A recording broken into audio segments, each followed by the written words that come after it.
প্রিয় বন্ধুরা, আসসালামু আলাইকুম।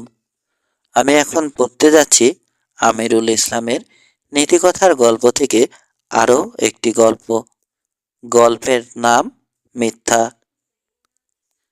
একদিন হযরত মুহাম্মদ সাল্লাল্লাহু আলাইহি ওয়াসাল্লাম সাহাবাদের সঙ্গে বসেছিলেন। তিনি ছিলেন হীরের চেয়ে উজ্জ্বল, সোনার মতো ঝলমলে। বলতেন সুন্দর শুভ নির্ভীক বাণী, মানুষকে ন্যায়ের পথে থাকতে বলতেন, অন্যায়ের বিরুদ্ধে মাথা উঁচু করে লড়াই করতে বলতেন। মন্ত্রমুগ্ধের মতো সবাই তার কথা শুনত, শ্রদ্ধা করত ও মান্য করত মহানবীকে।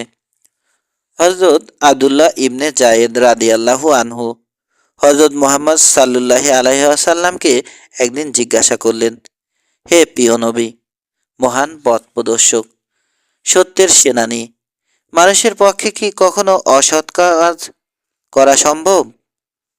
হযরত মুহাম্মদ সাল্লাল্লাহু আলাইহি ওয়াসাল্লাম প্রশান্ত ও দীপ্র কান্তিতে আলোর রং ছড়াতে ছড়াতে বললেন, অসৎ কাজ করা পাপ।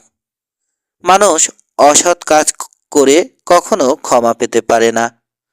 অবশ্য অনেক সময় চরিত্রের দীর্ঘতা না থাকলে মানুষ অসৎ কাজের ছলনায় পা দেয়।